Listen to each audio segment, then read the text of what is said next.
Bienvenue sur Nexus des Savoirs.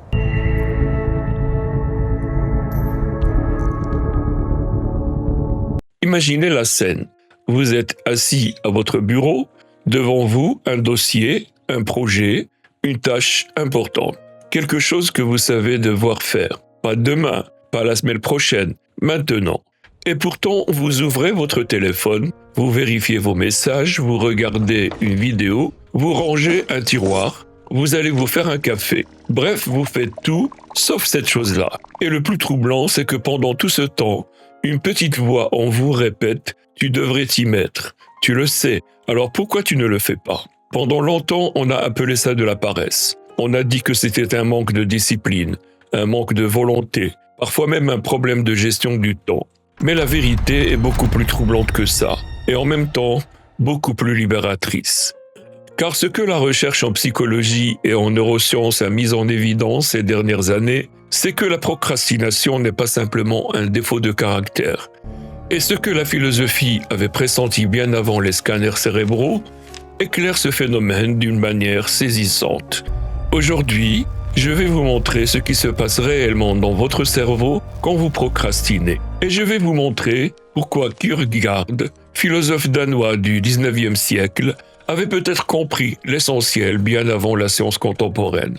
Bienvenue sur Nexus des Savoirs.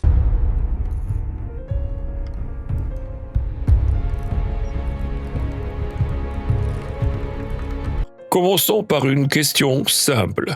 Si la procrastination était vraiment de la paresse, comment expliquer ce phénomène étrange que presque tout le monde a déjà vécu? Vous avez un rapport à rendre. Vous le repoussez pendant des semaines et pendant ce temps, vous ne restez pas forcément immobile. Au contraire. Vous rangez votre appartement, vous répondez à des mails que vous ignorez depuis des mois. Vous lancez un nouveau projet. Bref, vous devenez soudain très efficace sur tout ce qui n'a rien à voir avec ce que vous devriez vraiment faire. Puis la deadline approche. La veille au soir, parfois seulement quelques heures avant, et là, quelque chose se débloque. Vous travaillez pendant 6 heures d'affilée, sans pause, avec une intensité, une concentration que vous auriez aimé avoir dès le début. Vous rendez le travail à temps et vous vous dites « plus jamais ». La prochaine fois, je m'y prendrai à l'avance. Mais bien sûr, la fois suivante, le même scénario recommence. Alors posons la question franchement, est-ce vraiment de la paresse? Quelqu'un capable de fournir un effort intense, parfois remarquable, mais seulement quand l'échéance devient menaçante, est-ce vraiment quelqu'un qui manque de volonté? Ou est-ce qu'autre chose, de plus profond, est en jeu?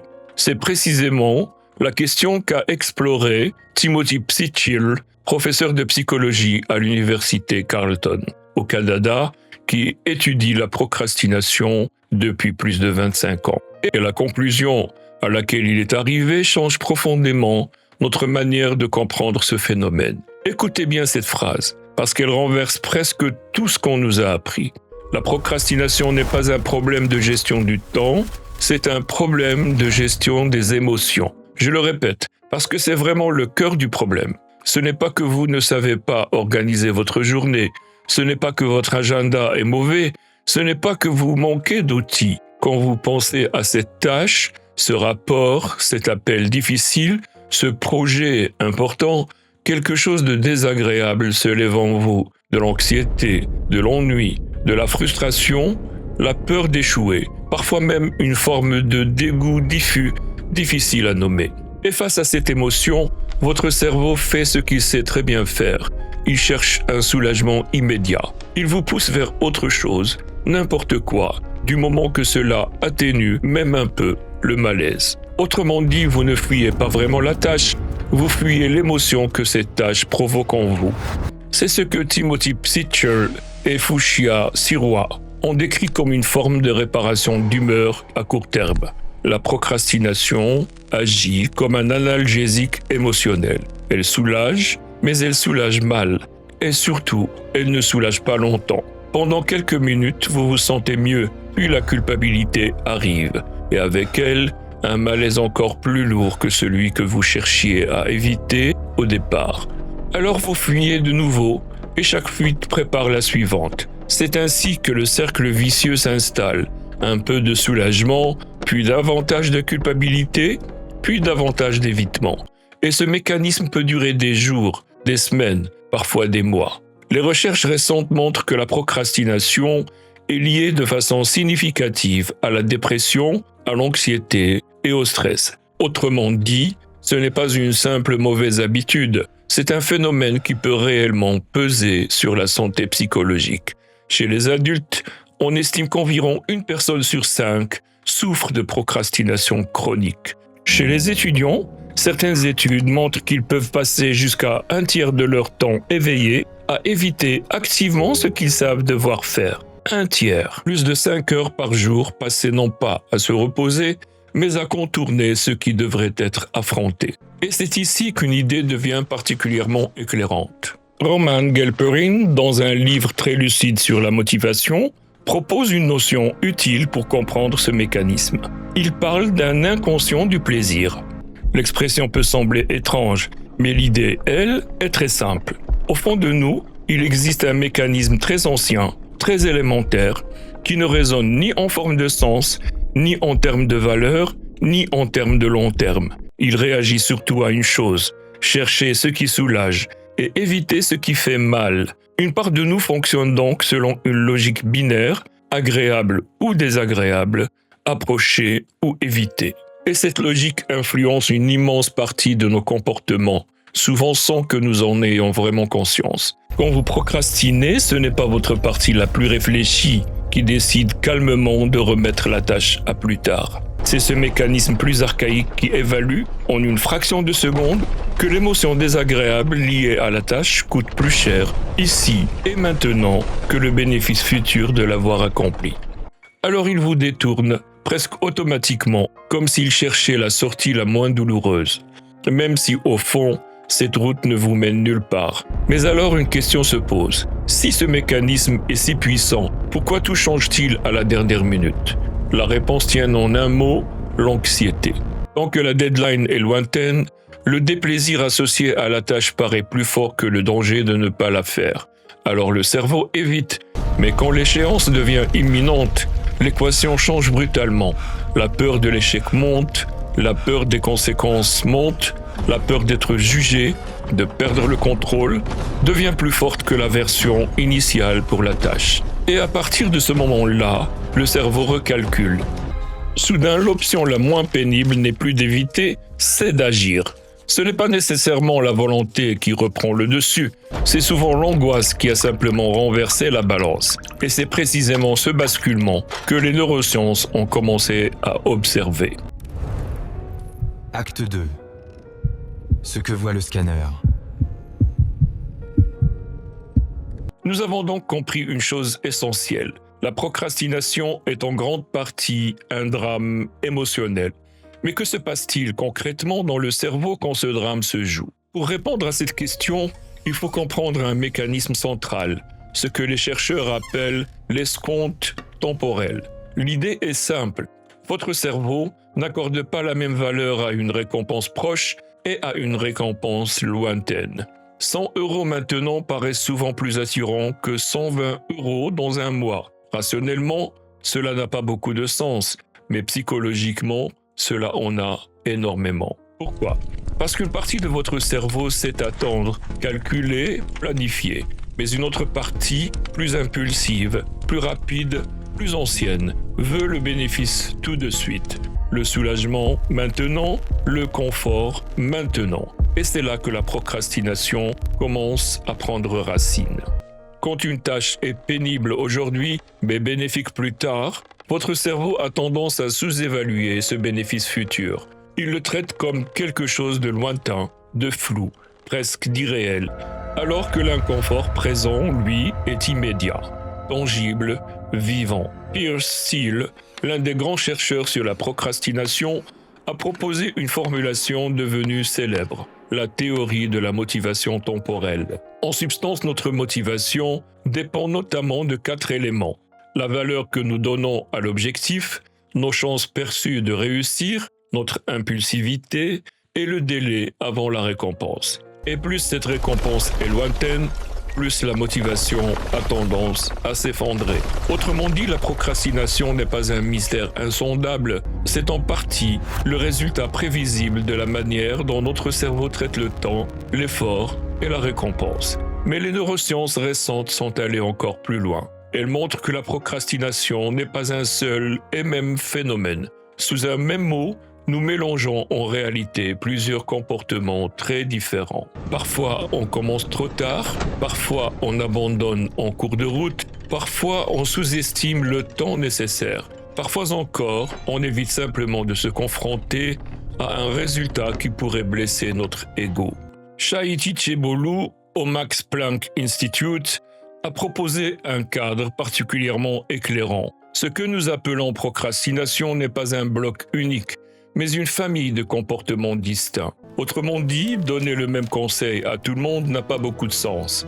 Dire à quelqu'un « fais une to-do list », c'est un peu comme prescrire le même médicament à toutes les fièvres sans se demander ce qui les provoque. Les symptômes peuvent se ressembler, mais la cause, elle, peut être tout autre. Et les scanners cérébraux ont commencé à rendre cela visible. Des études en imagerie ont montré que notre cerveau évalue en arrière-plan le coût subjectif de ce que nous nous apprêtons à faire. Quand l'effort paraît trop coûteux, le report devient plus probable. Quand ce coût perçu diminue parce que la tâche semble plus accessible ou parce que la deadline approche, l'action redevient possible. Autrement dit, le cerveau ne se demande pas seulement « est-ce important ?», il se demande aussi « est-ce que cela va me coûter trop cher, ici et maintenant ?» Et cette estimation, largement inconsciente, pèse énormément dans la décision de remettre à plus tard ou de commencer enfin. Les recherches montrent aussi quelque chose de très important. La procrastination et l'impulsivité ne sont pas exactement la même chose. De l'extérieur, elles peuvent se ressembler. Dans les deux cas, on ne fait pas ce qu'on devrait faire. Dans les deux cas, quelque chose de plus immédiat prend le dessus. Mais à l'intérieur, les mécanismes ne sont pas identiques. L'impulsivité pousse vers une récompense immédiate. Le procrastinateur, lui, n'est pas toujours attiré par quelque chose de plaisant. Très souvent, il cherche surtout à échapper à quelque chose de pénible. C'est cela qu'il faut bien voir. L'impulsif court vers le plaisir, le procrastinateur fuit la douleur émotionnelle. Ce n'est pas la même dynamique et cette distinction est capitale parce qu'elle change complètement la manière de traiter le problème. Si vous croyez que procrastiner, c'est simplement être trop attiré par les distractions, vous allez concentrer toute votre énergie sur la tentation extérieure. Mais si le vrai moteur est émotionnel, alors le travail principal consiste à comprendre ce que vous cherchez à éviter intérieurement. Aristote lui-même opposait déjà ce qui nous attire parce que c'est plaisant et ce que nous évitons parce que c'est douloureux. Et la procrastination, bien souvent, relève davantage de cette seconde logique. Il y a aussi une piste plus profonde encore. Certaines recherches récentes suggèrent que la procrastination pourrait être liée, au moins en partie, à des tendances héritées de notre histoire évolutive. Cette difficulté à anticiper clairement les conséquences futures de nos actes. Autrement dit, une part de la procrastination ne relèverait pas seulement d'un défaut personnel.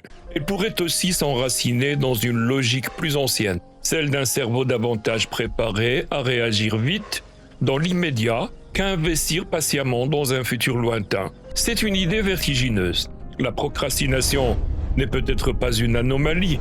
Elle pourrait être en partie le prix à payer pour un système nerveux façonné pendant des millénaires pour répondre à l'urgence du présent. Et cela nous conduit à une question plus profonde encore. Car si la procrastination est liée à notre manière de traiter le futur, si elle naît de cette tendance à sous-estimer ce qui n'est pas encore là, alors une autre question s'impose. Quelle est notre relation avec ce moi futur pour lequel nous n'arrivons pas à agir aujourd'hui ?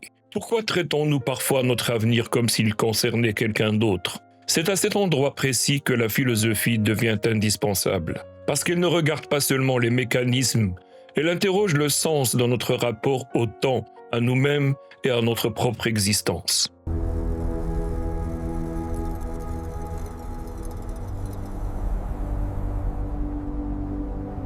Copenhague, 1845.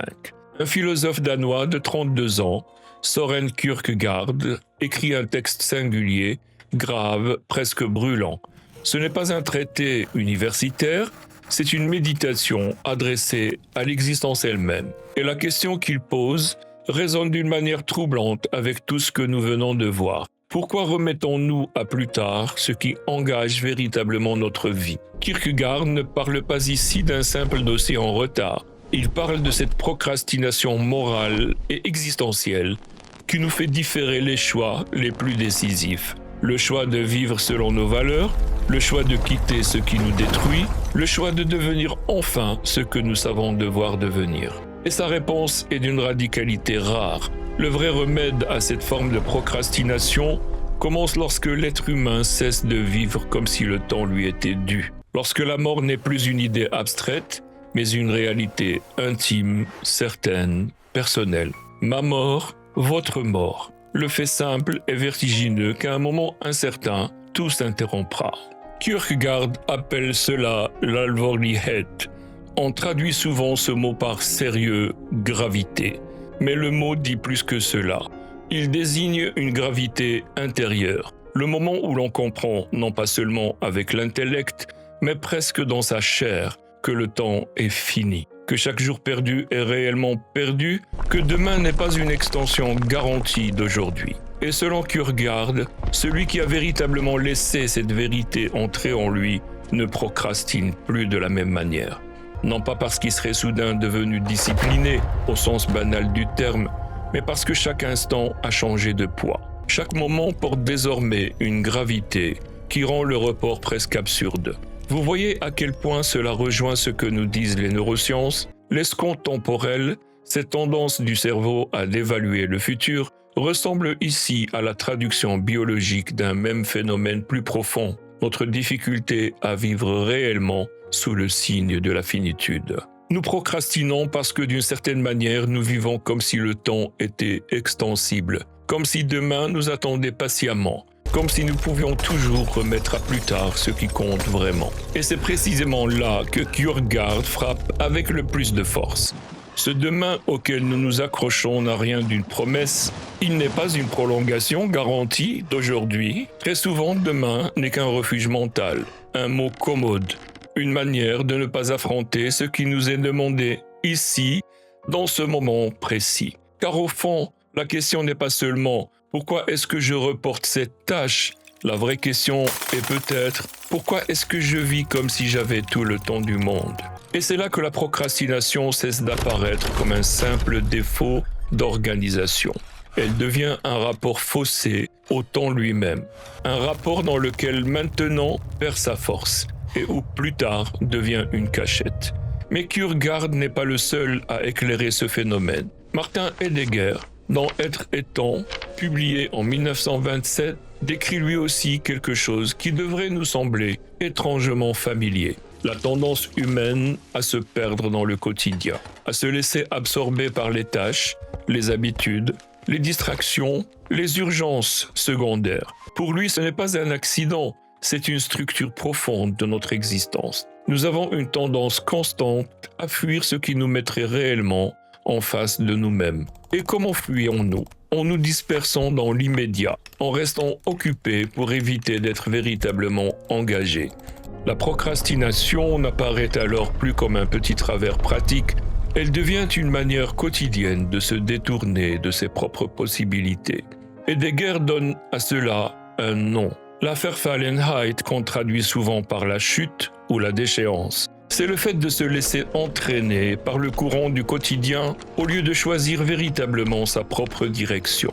De vivre dans ce que l'on fait, ce que l'on regarde, ce que l'on remet à demain, sans jamais se demander si cela correspond à ce que nous voulons, nous. Et dans cet état, l'avenir cesse peu à peu d'être un espace de possibilités assumées, on ne se projette plus réellement, on dérive.